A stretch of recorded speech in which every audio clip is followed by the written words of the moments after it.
नमस्कार दोस्तों, स्वागत है आपका लर्निफाई के यूट्यूब चैनल में। यह है अपनी आधुनिक भारत इतिहास की सीरीज़, जिसमें आज हम देखने वाले हैं 1857 की क्रांति के कुछ और कारणों के बारे में। पिछला जो लेक्चर था उसमें हमने 1857 की क्रांति क्या है, उसका स्वरूप क्या था, और साथ ही साथ उसमें हमने देख लिया था 1857 की क्रांति के पीछे जो राजनीतिक कारण क्या हुआ करते थे, इसके बारे में हमने ऑलरेडी डिस्कस कर लिया है। आज का जो लेक्चर है उसमें प्रशासनिक, आर्थिक, धार्मिक, सामाजिक, साथ ही साथ जो सैनिक कारण थे और जो तात्कालिक क्या कारण थे, इन सब के बारे में यहाँ जानकारी हासिल करेंगे। तो चलिए शुरू कर लेते हैं आज का लेक्चर। राजनीतिक कारण हमने ऑलरेडी डिस्कस कर लिए हैं। आज हम देखेंगे सबसे पहले प्रशासनिक कारणों के बारे में कि प्रशासनिक और आर्थिक कारण क्या क्या थे। राजनीतिक कारणों में हमने देख लिया था, एक तो सहायक संधि किसकी वेलेजली की सहायक संधि, साथ ही साथ व्यापकता का सिद्धांत। ये किसका था? डलहौजी का व्यापकता का सिद्धांत। इनकी वजह से फिर राजाओं को क्या क्या नुकसान झेलने पड़े और क्यों विद्रोह उनके दिमाग में, उनके मन में जो है विद्रोह की भावना उत्पन्न होती है, ये सब हमने ऑलरेडी डिस्कस कर लिया है। अब देखिए, भारतीय जो रियासतें थी, अंग्रेजी साम्राज्य में उनका विलय किया जाता रहा था। अब जब उनका विलय अंग्रेजी साम्राज्य में किया जाने लगा तो जो अभिजात वर्ग हुआ करता था, यानी कि राजा है, मान लीजिए, उस राजा के नीचे उसके मंत्री हैं, कुछ सामंत हैं, ये जो अपना अभिजात वर्ग का जीवन जी रहे थे, जो इनके पास शक्ति और ऊंचे ऊंचे पद हुआ करते थे, अब वो उन सब से वंचित हो गए और इनकी जगह अब किनको नियुक्त किया जाने लगा? इनकी जगह अब अंग्रेजों को नियुक्त किया जाने लगा। भारतीयों के पास योग्यता होने के बावजूद, भाई अंग्रेज जब नहीं थे तब भी तो हमारे यहाँ प्रधानमंत्री बनते ही होंगे राजाओं के, तो राजा भी बनते थे, उनके प्रधानमंत्री भी बनते थे और शासन भी चलता था। भाई इतने बड़े साम्राज्य भारत में होए ऑलरेडी, तो अंग्रेजों के बिना भी हो रहे थे। साथ साथ अभी मुगल साम्राज्य थोड़े दिनों पुराना ही वो भी तो चला था, अपने चरम पर पहुंचा था, परंतु अंग्रेज क्या कह रहे थे कि भाई हम ही हैं, योग्य हैं, ये लोग तो कुछ नहीं है, है ना।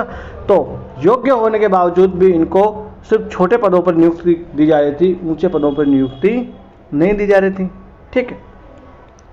अब पहले क्या होता था, इस प्रकार के जो जमींदार हुआ करते थे, जो राजा महाराजा हुआ करते थे, वो अगर जनता का शोषण करते थे तो जनता विद्रोह कर देती थी, आवाज़ उठाती थी, आंदोलन करती थी। तो फिर राजा महाराजा यही थे, इनके बीच में, राजा महाराजाओं के और किसानों के, जमींदारों के बीच में निष्ठा और संरक्षण का सिद्धांत होता था। निष्ठा और संरक्षण का, यानी कि किसान जो है वो निष्ठा रखते थे जमींदारों के प्रति और जमींदार उनको संरक्षण प्रदान करते थे। अब वो निष्ठा और संरक्षण का सिद्धांत टूट गया, राजा महाराजा बचे नहीं। भाई एक तो अपना अपना ही होता, चाहे कितना ही खराब हो, थोड़ी बहुत दया धर्म तो उसे आती ही है। परंतु ये अंग्रेज तो किसी के सगे नहीं थे। ये भाई अपने पास चाहे अकाल पड़ा हो, आपके पास चाहे देने के लिए, जमा राजस्व देने के लिए आपके पास खदान हो ना हो, आपको तो देना पड़ेगा। तो इसकी वजह से जब जब वो विद्रोह करने की कोशिश करते तो अंग्रेज क्या करते? सेना का सहारा लेते। भाई सहायक संधि के द्वारा ऑलरेडी वो सेना तो नियुक्त कर ही चुके थे, जो देशी राजा थे उनके दरबार में। तो अब इस सेना का इस्तेमाल किया जाता था इन किसानों के विरोध में, है ना। अब भाई राजा महाराजा भी, मैंने कल के लेक्चर में बताया था कि आम जनता से कट जाते हैं, अंग्रेजों से कई सिर्फ बातें करने में लगे रहते हैं, है ना। तो इसकी वजह से जिस सेना का जो है इस्तेमाल किया जाता है और बुरी तरीके से सेना फिर उन आंदोलनों को कुचल देती है, क्योंकि उन्हें कोई हमदर्दी ही नहीं है भारतीयों से। उनको अगर कहो एक लठ मारने की, वो 4 मारेंगे, है ना। ठीक है। अब जो ताल्लुकदार और जो जमींदार हुआ करते थे बड़े बड़े, उनकी जो वंशानुगत भूमियाँ थी वो उनसे छीन ली जाती है। भाई इनको क्या कहा जाता था, अगर आपने ये जो भूमि है इस क्षेत्र पर आपने लगान नहीं चुकाया समय पर, तो हम आपकी ज़मीन को जब्त कर लेंगे। भूमि में निजी संपत्ति का सृजन हो गया। भाई पहले भूमि जो है वो इन ताल्लुकदारों की हुआ करती थी, जमींदारों की हुआ करती थी, किसानों की हुआ करती थी, चाहे लगान दे ना दे, इनको भूमि से बेदखल नहीं किया जाता था। परंतु जब अंग्रेज आए तो इन्होंने निजी संपत्ति का जो है सृजन कर दिया, यानी भूमि अब निजी संपत्ति मानी जाने लगी किसी एक व्यक्ति की। अब मान लीजिए ये ताल्लुकदार साहब हैं, बेचारे कितने गरीब लग रहे हैं, इनकी ज़मीन है, अब इनके पास मान लीजिए 100 बीघा ज़मीन है और इनको 100 बीघा ज़मीन पर 10 लाख रुपए मान लो कि इनको देना सालाना राजस्व। अब इनके पास नहीं हुआ यहाँ पर, तो ये इनकी भूमि जब्त कर ली जाएगी। अब ये कहाँ जाएंगे? समझ रहे हैं बात? इनकी भूमि और इनके अधिकार, जब भूमि छिन गई तो पद प्रतिष्ठा भी इनकी छिन जाएगी, है ना। इसलिए इनकी भूमियां नीलाम कर दी गई और इन जमींदारों के बाद में जो किसान थे वो इन सिद्धांतहीन और जो साहूकार जमींदार थे इनके चंगुल में फंस जाते थे। ये जमींदार वगैरह थोड़े बहुत तो कम से कम, जो ताल्लुकदार थे कम से कम थोड़ी बहुत दया दिखाते हैं, पर ये साहूकार जैसे मारवाड़ी, ये सब गुजराती, ये इतने, मैं इनको बताऊं आपको, इतना शोषणकारी होते थे कि 100 रुपये आपसे उधार लिए तो 2000 रुपये तो उस पर ब्याज ही लगा देते थे। आप सोच के देखिए, इनके कोई दया धर्म नहीं थी। तो इस प्रकार से किसानों का शोषण होने लगा, है ना। फिर अंग्रेज क्या करते थे, भारत में किस लिए आए थे? सबसे पहले व्यापार के लिए आए थे, और व्यापार के तौर पर पहले यहाँ से वो तैयार माल लेके जाते थे। परंतु 1757 में प्लासी के युद्ध के बाद में जब उन्हें बंगाल और बिहार की दीवानी प्राप्त हो जाती है, और बाद में अगर देखें कि बक्सर के युद्ध के बाद में तो बंगाल, बिहार और उड़ीसा की उन्हें पूर्णतः दीवानी प्राप्त हो जाती है, तब अब उनको तैयार माल भेजने की आवश्यकता नहीं रही। इसके बाद में ये करते हैं, जब ब्रिटेन में औद्योगिक क्रांति शुरू हो जाती है तो क्या करते हैं, भारत का कच्चा माल लेके जाते हैं यूरोप में, और यूरोप का तैयार माल लाके बेचते हैं जो इनकी कॉलोनीज जो हुआ करती थी, उपनिवेश इनके हुआ करते थे उनमें, और भारत भी उनके एक उपनिवेश में से एक हुआ करता था। भारत जो अब तक पूरे देश दुनिया में भेजा करता था अपना तैयार माल, और किसी के घर में पर्दे लगे होते थे, किसी के घर में जो चम्मच होते हैं खाने की, ये सब भारतीय हुआ करती थी, और लोग गर्व से कहते थे कि ये पर्दे भारत से आए हुए हैं, है ना। और अब धीरे धीरे अंग्रेजों ने उसकी हालत ये कर दी कि तैयार माल भेजना जो है वो बंद हो गया, अब सिर्फ कच्चा माल, है ना। यानी कि जितना भी होता था उत्पादन कपास वगैरह का, जिस भी चीज़ का, वो सब का सब अंग्रेज ले जाया करते थे, तो भारतीय कहाँ से बनाएंगे, इसलिए तैयार माल की मंडी बना दिया गया भारत को। फिर इसकी वजह से जो अब ये जो बनाने वाले बुनकर वगैरह हैं ये तो परेशान होंगे ही, किसान जो हैं वो भी तो होंगे ही, उनसे ज़बरदस्ती ऐसी चीज़ें उगाई जा रही है जो उगाने नहीं चाहते। फिर अंग्रेजों की जो नीति थी भारतीय उद्योगों पर उसका बहुत बुरा प्रभाव पड़ा, है ना, क्योंकि कच्चा माल ले जाते थे और साथ ही साथ वो वहाँ से तैयार माल भारत में भेज दिया करते थे।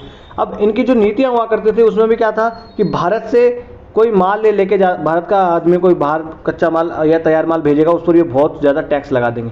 अब जब टैक्स लगा देंगे तो ये महंगा हो जाएगा, तो बाहर के आदमी हमारे माल को क्यों खरीदेंगे, है ना। और जब ब्रिटेन का बनाया हुआ माल भारत में आता था उस पर कोई टैक्स नहीं लगता था, इसलिए वो सस्ता होता था, और सस्ता होता था तो लोग उसे ही खरीदते थे।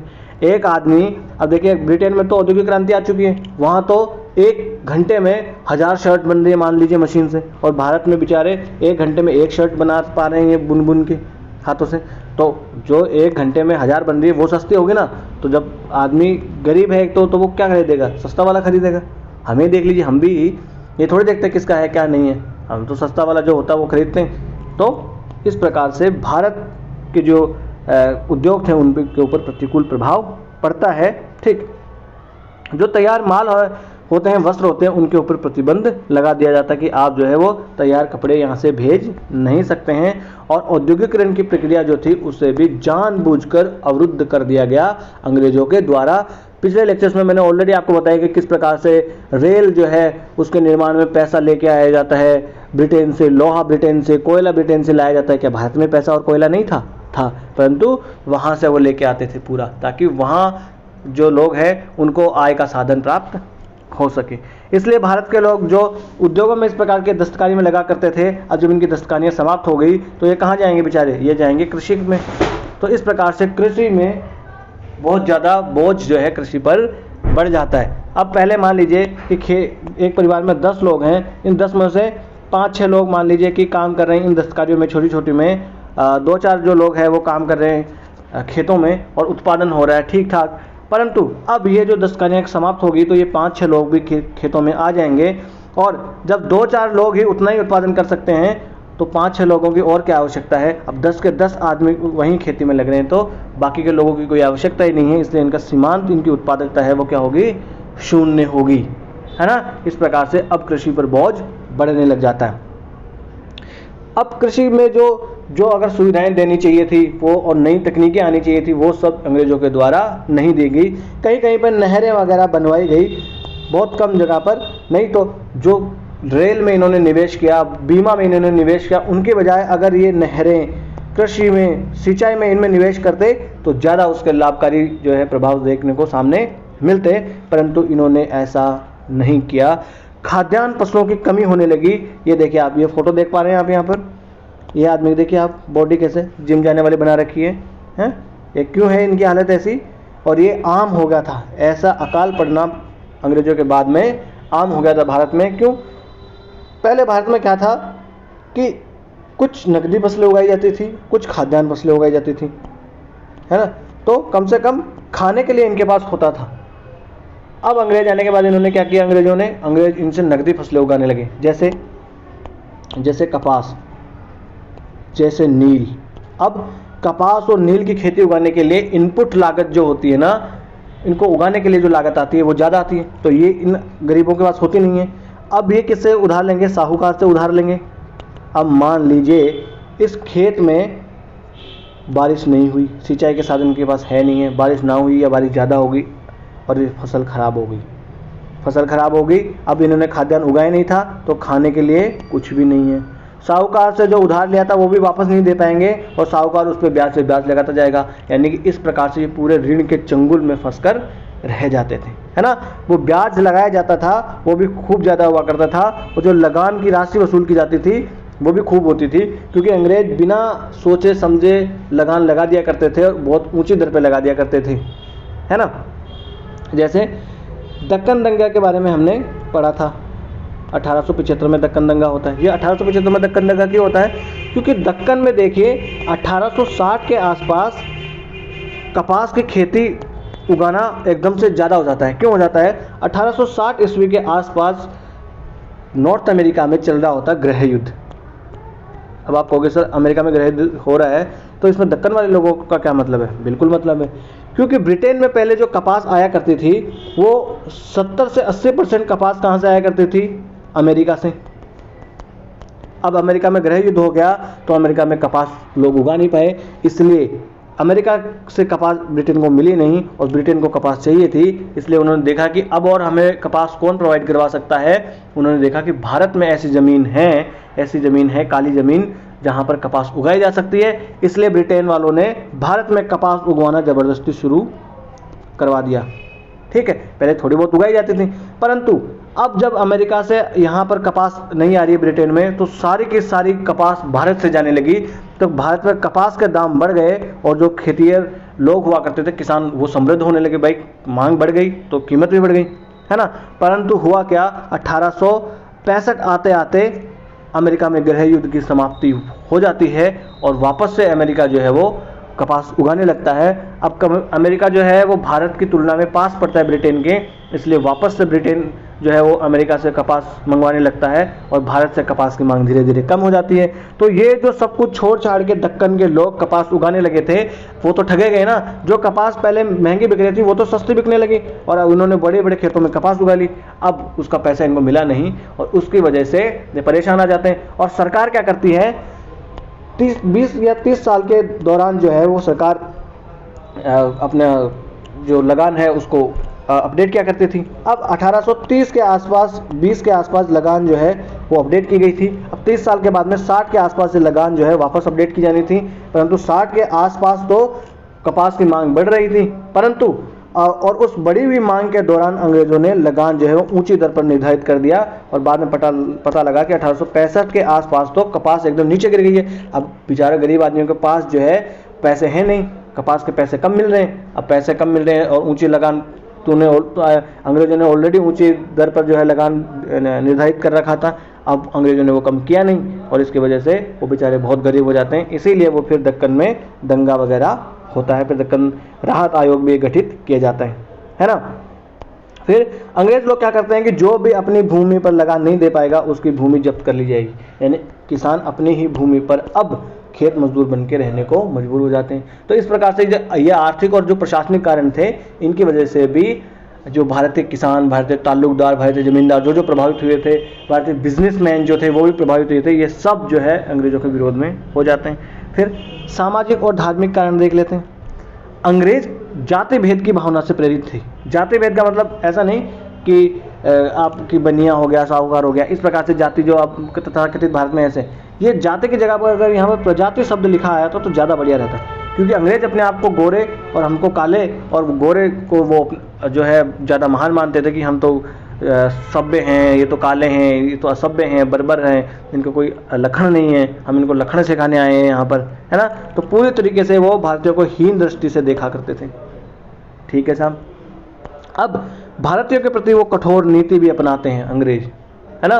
पहले भारतीयों को कोई समानता का दर्जा वो नहीं देते हैं, ना अपने नौकरियों में देते हैं, एक बीमा तक भारतीयों का नहीं करते हैं कि भारतीयों को इनके मरने की संभावना ज़्यादा है तो हम भैया बीमा नहीं करेंगे आपका, करेंगे तो आपसे ज़्यादा जो है वो हम प्रीमियम लेंगे। इस प्रकार से भारतीय लोगों का जो है शोषण किया जाता है। अब पाश्चात्य शिक्षा का प्रभाव धीरे धीरे बढ़ने लगता है। मैंने ऑलरेडी आपको जब धार्मिक सामाजिक आंदोलन पढ़ा रहा था तब मैंने बताया था कि पाश्चात्य शिक्षा प्राप्त करने के बाद भारतीय लोग जो है वो भी अपने भारतीय समाज में जो बुराइयां थी, जो अंधविश्वास थे, जो रूढ़िवादियां थी, उनको सुधारने के लिए कोशिश करने लगते हैं। सती प्रथा हो गया, विधवा पुनर्विवाह हो गया, इस प्रकार से बाल विवाह हो गया, इनको सुधारने के प्रयास करते हैं।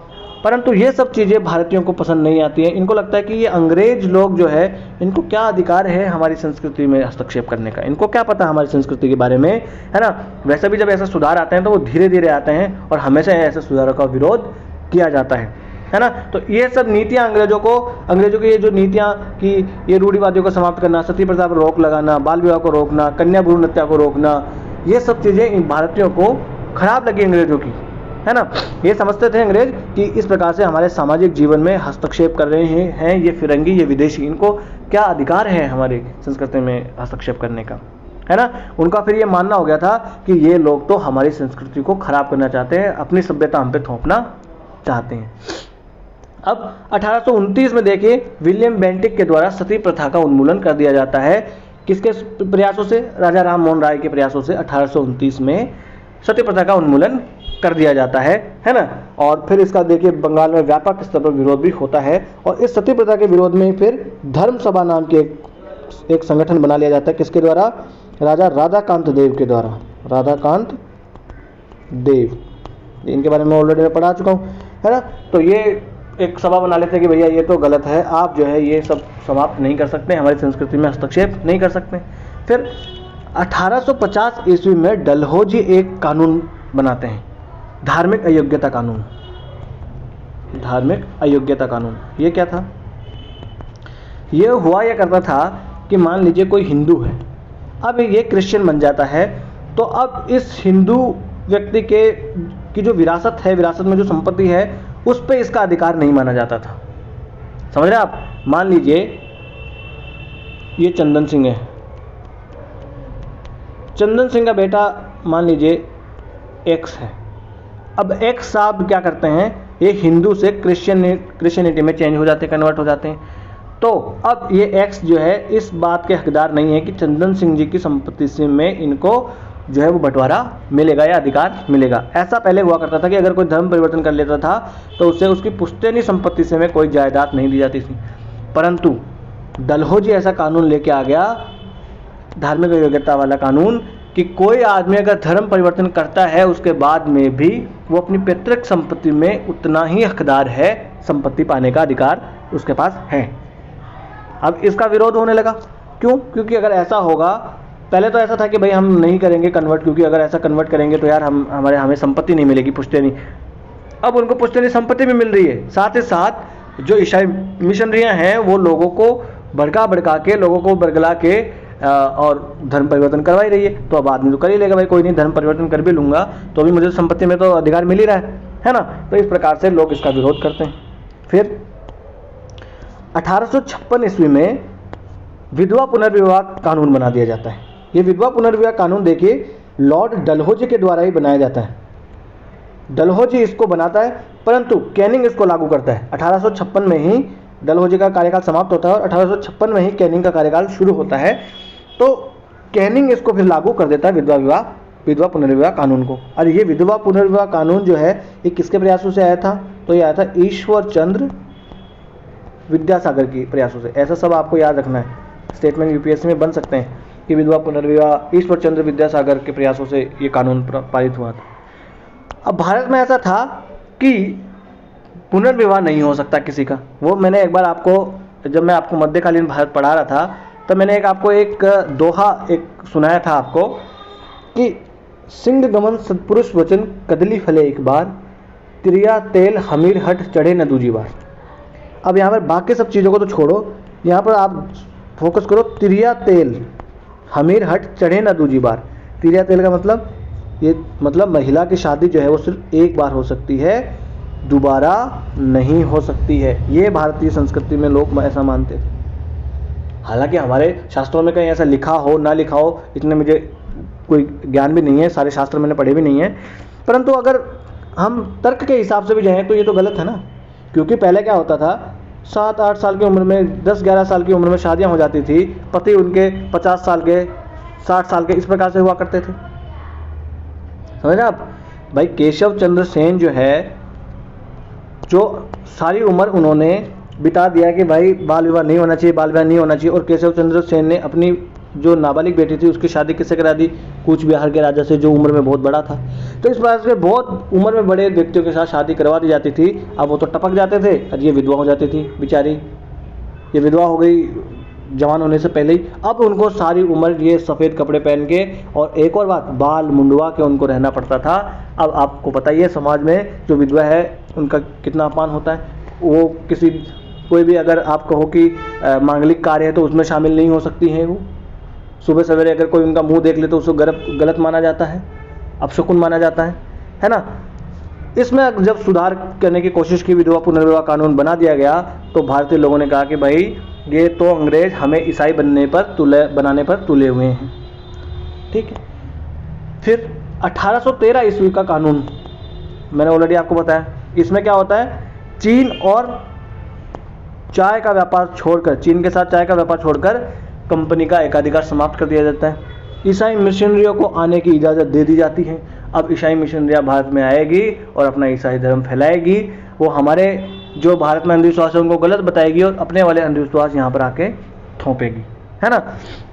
इसलिए वो क्या करते थे, देखो एक पत्थर की मूर्ति ले लेते हैं हमारे भगवान की, अपने वाले की लकड़ी की ले लेते थे, जनजाति को जाके समझाते, देखो अगर आप पानी में डूब गए तो आपको कौन बचाएगा? देखो आपका भगवान है, ये हमारा भगवान है। अब देखो इनको पानी में डालते हैं, आपका भगवान देखो डूब गया, भाई पत्थर की मूर्ति तो डूब जाएगा, हमारा वाला भगवान देखो तैर गया क्योंकि लकड़ी का था, देखो तैर गया। तो हाँ, किसमें ज़्यादा शक्ति है भाइयों बहनों, किसमें ज़्यादा शक्ति है?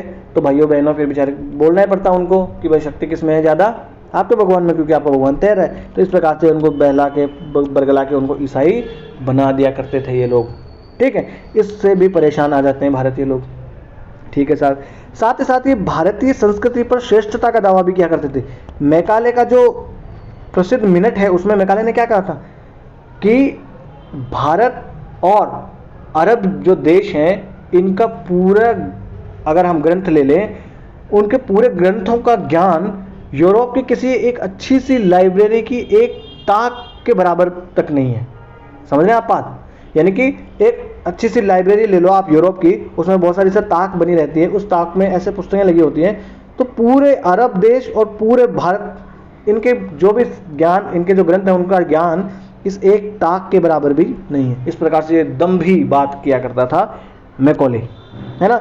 इस प्रकार के वक्तव्य से भी भारत के लोगों पर बुरा प्रभाव पड़ता है ना। तो इस प्रकार से हमने देखा किस प्रकार से भारत में ये धार्मिक और जो ये कानून हुआ करते थे, सामाजिक ये प्रभाव, ये कारण हुआ करते थे इनके विरोध के।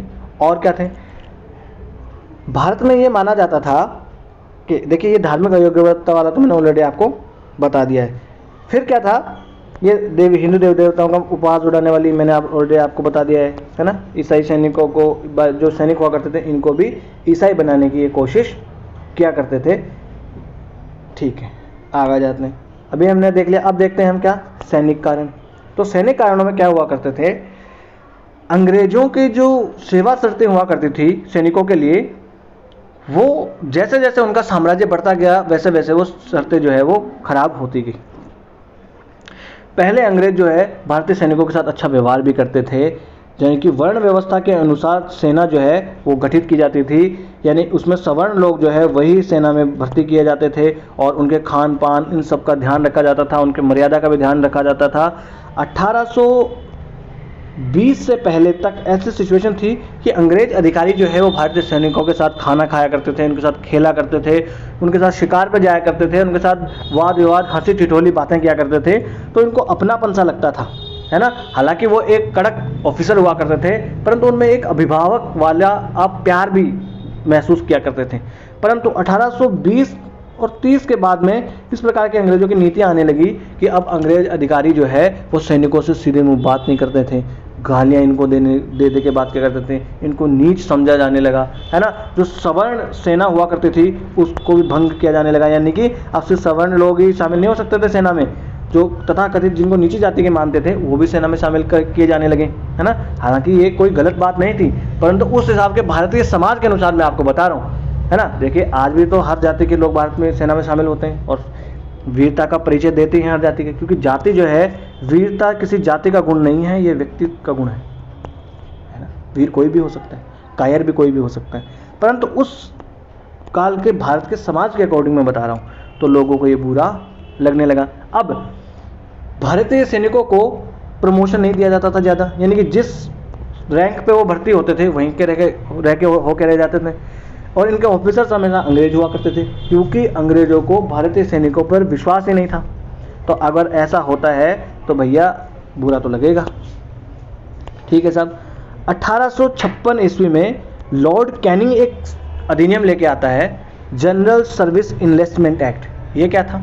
देखिए भारत में ऐसा माना जाता था परंपरागत रूप से कि सिंधु पार हम नहीं जाएंगे, सिंधु पार हम नहीं जाएंगे, सिंधु पार अगर गए तो धार्मिक हमारा जो धर्म है वो भ्रष्ट हो जाएगा, हमारे धर्म के ये विरोध में। सिंधु मतलब समुद्र पार, सिंधु मतलब समुद्र को कहते हैं, तो सिंधु पार समुद्र पार हम नहीं, समुद्र के पार हम नहीं जाएंगे। पहले ऐसा हुआ करता था, और अंग्रेज इसका सम्मान भी किया करते थे, भाई आपको भारत के बाहर जो है वो नियुक्ति नहीं दी जाएगी समुद्र पार में। परंतु अब अंग्रेज इस बात का जो है वो मानना, इस बात को बंद करने लगे, और 1856 में लॉर्ड कैनिंग लेके आ जाते हैं जनरल सर्विस इनलिस्टमेंट एक्ट। इस जनरल सर्विस इनलिस्टमेंट एक्ट में क्या था? इसमें यह था कि भाई हम जहां भी आपको नियुक्त करेंगे आपको जाना पड़ेगा। हम आपको अरब भेजेंगे, आपको जाना पड़ेगा। हम आपको अफ्रीका भेजेंगे, आपको जाना पड़ेगा। हम आपको अफगानिस्तान भेजेंगे, आपको जाना पड़ेगा। भारतीयों ने कहा भाई हम तो आज जाए ना कल जाए, हमारा तो धर्म भ्रष्ट हो जाएगा, हम नहीं जाएंगे, क्योंकि धर्म का जो है हमारी संस्कृति में हमेशा से बहुत बड़ा प्रभाव रहा है। हालांकि अतिरिक्त मात्रा में धर्म का प्रभाव होना गलत है, उसके दुष्परिणाम ज़्यादा सामने आते हैं अच्छे परिणामों से, है ना। आप देखते ही हैं, आप भारत से अगर आप पश्चिम में जाओ तो मैं नाम नहीं लूँगा देशों के, ना किसी धर्म का नाम भी मैं लूँगा, क्योंकि ये से किसी एक धर्म का नाम देना गलत है, परंतु मैं कह रहा हूँ जहाँ जहाँ जिस देश में धर्म जो है अति हुई है उसकी, वहाँ गलत हुआ है। परंतु कोई नहीं, उस काल के समाज की मैं आपको बात बता रहा हूँ। अब सैनिकों को यह स्वीकार करना पड़ा कि भाई आपको जाना पड़ेगा, क्योंकि इनके ऊपर ज़बरदस्ती थोपा गया। अब ज़बरदस्ती थोपा जाएगा तो विरोध तो लोग करेंगे ही। हो सकता है कि डर की वजह से लोग ना बोलें, जैसे आज ईडी, इनकम टैक्स डिपार्टमेंट, इनकी वजह से, छापे पड़ने की वजह से, देशद्रोही कहने की वजह से कुछ देश में गलत हो रहा है तो बड़ी बड़ी सेलिब्रिटीज़ भी नहीं बोलती हैं। उसी प्रकार से तब तो ये नहीं बोल रहे थे, परंतु उनके दिल में एक खुंदक तो थी ही कि भैया नहीं है, हमारे साथ गलत हो रहा है। उसके बाद में सबसे बड़ा घटिया काम अंग्रेजों ने किया, 1856 ईस्वी में अवध का विलय कर लिया कुशासन का आरोप लगाकर। और अवध के नवाब हुआ करते थे वाजिद अली शाह, और वाजिद अली शाह जो है वो वहाँ के सबसे चहेते नवाब हुआ करते थे। क्या हिंदू क्या मुसलमान, सब इनसे प्रेम किया करते थे, क्योंकि इनके दरबार में हिंदू मुस्लिम जैसी कोई चीज़ ही नहीं हुआ करती थी। ये खुद जो है रासलीला का जो है प्रदर्शन किया करते थे, उसमें कृष्ण का ये अवतार रोल किया करते थे, उसमें भूमिका निभाया करते थे। और इनका दरबार जो है वो आपको हो कि विद्वानों के लिए भी भरा हुआ था पूरा, है ना। कवि हो गए उसमें, ये खुद गज़लें लिखा करते थे, ठुमरी लिखा करते थे, माफ़ कीजिएगा, इस प्रकार से गाया भी करते थे। जब इनका विलय कर लिया गया अवध का, और बंगाल की सेना में मैंने कल के लेक्चर में भी बताया था कि अधिकांश जो सैनिक थे वो अवध से ही थे। तो अवध के लोगों को तो लोग तो ठगा सा महसूस करने लगे कि हम यार अपना खून पसीना बहाकर, अपनी जान देकर इन अंग्रेज़ों की सेवा कर रहे हैं, और अंग्रेज हमें क्या दे रहे हैं, हमारे नवाब को ही हटा दिया। क्योंकि जो ये जमींदार से कितना इनका शोषण करे, कुछ भी करें, तो वही निष्ठा और संरक्षण का सिद्धांत जो इनके बीच जो आप कहो कि एक संबंध था वो था, ये अपने आप को कनेक्ट कर पाते थे भारतीय राजाओं से, तो इनको बुरा लगता है। ठीक है, अब ये तो हमने देख लिया कि किस प्रकार से सैनिक कारण हो जाता है ना। अब सैनिक कारण में ये अवध का विलय मैंने क्यों डाला है, क्योंकि अवध के विलय से बंगाल की सेना में अधिकतर जो सैनिक थे वो अवध के थे, तो उनकी जो है वो आपको की देशभक्ति थोड़ी डोलती है कि नहीं भाई गलत हुआ है ये हमारे राजा के साथ और हमारे साथ भी ये अपने आप को ठगा हुआ सा महसूस कर रहे थे। अब आ जाता है तात्कालिक कारण।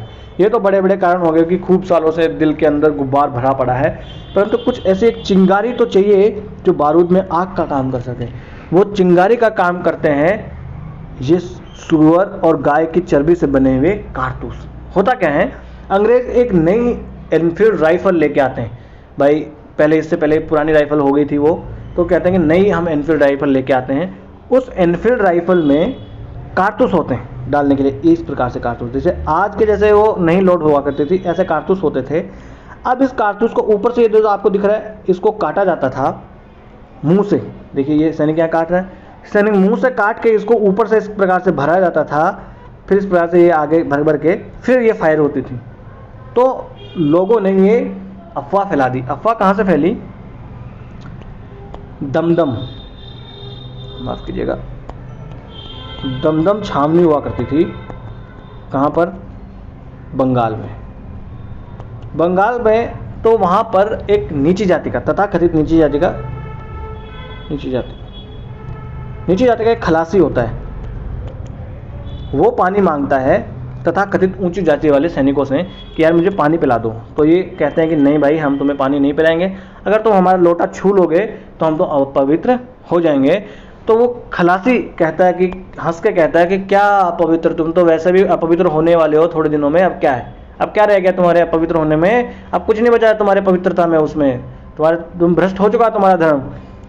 तो ये कहते हैं भाई ऐसा क्यों, तू ऐसा कैसे कह रहा है। तो इसने बोला कि भैया आप ये जो नई एनफील्ड राइफल है ना आपके पास, तो आप खुश हो रहे हो बहुत कि हमारे पास नई बंदूक दे दी, इसके अंदर जो कारतूस आप काट के भर रहे हो ना ये किससे बने आपको पता भी है, ये गाय और सूअर की चर्बी से बने हुए हैं। और अब आप गाय और सूअर की चर्बी को मुंह लगा रहे हो, आप तो भ्रष्ट हो गए। गाय हिंदुओं के लिए पवित्र और सूअर जो है वो मुस्लिम लोगों के लिए जो है अपवित्र एकदम। तो हिंदू हो या मुस्लिम सब अपवित्र हो गए। और अफवाह तो ये भी फैलने लगी कि जो बाजार में आटा है उसमें गाय और सूअर की हड्डियों का चूरा मिलाया जा रहा है। इस प्रकार से अफवाहें फैलने लगी। तो ये बन जाता है एक चिंगारी का कारण। अब वहाँ पर बैरकपुर छावनी होती है, उस बैरकपुर छावनी में एक सैनिक होते हैं मंगल पांडे। सब लोगों को जो है ये जो है सबसे पहले सब लोगों में नेतृत्व करते हैं। इनको सबसे ज़्यादा खराब लगता है कि नहीं भाई हमारा तो यार धर्म भ्रष्ट हो गया है ना। तो ये क्या करते हैं, अपने जो भी इनके जो उच्चाधिकारी हुआ करते थे उनकी हत्या ये कर देते हैं और वहाँ पर विद्रोह कर देते हैं। इनके बाद में धीरे धीरे बाद में विद्रोह जो है बैरकपुर से मेरठ वगैरह तमाम जगह पर फैलने लगता है। आगे आने वाले लेक्चर्स में हम देखेंगे किस प्रकार से बैरकपुर से फिर आगे आगे फैलता है। बाद में मंगल पांडे को पकड़ लिया जाता है, हालांकि ये घायल हो जाते हैं, गोली इनको लग जाती है, बाद में उनके ऊपर केस चलाया जाता है और उनको फांसी की सज़ा दे दी जाती है सबके सामने। ठीक है, तो ये हुआ करता था तात्कालिक कारण। तो आज हमने जो है वो पूरे कारण हमने देख लिए हैं कि किस प्रकार से सामाजिक, आर्थिक, राजनीतिक कारण थे जिनकी वजह से विद्रोह जो हो जाता है। सैनिक कारण लिखना बिल्कुल मत भूलना, और तात्कालिक कारण भी अगर एग्जाम में आए तो जरूर लिखना कि ये जो है वो गाय और सूअर की चर्बी वाला तात्कालिक कारण हुआ करता था। तो चलिए आज का लेक्चर हम यहीं समाप्त कर लेते हैं। इस लेक्चर की अगर आपको पीडीएफ चाहिए तो आप जाइए लर्निफाई अनलॉकिंग नॉलेज के नाम से टेलीग्राम पे अपना चैनल है, यहाँ से आप स्कैन कर सकते हैं और डिस्क्रिप्शन बॉक्स में लिंक भी दिया हुआ है। वीडियो अगर आपको अच्छा लगा हो तो लाइक कर दीजिए और चैनल को सब्सक्राइब कर लीजिए। और भी आपका कोई भाई बंधु मित्र सका दोस्त कोई हो ग्रेजुएशन में, 12th में, पीसीएस की, यूपीएससी की, किसी की भी तैयारी कर रहा हो, उसको इतिहास, ज्योग्राफी, इकोनॉमी, पॉलिटी ये सब चीज़ें समझ में नहीं आती है तो आप हमारा लेक्चर चैनल जो है ज़रूर रिकमेंड करें। और आपको कोई सलाह लेनी हो या कोई सलाह देनी हो तो आप हमें कमेंट्स बॉक्स में लिख सकते हैं। बड़े ही लोकतांत्रिक ढंग से हम अपने इस छोटे से परिवार को आगे बढ़ाएंगे। नमस्ते, धन्यवाद।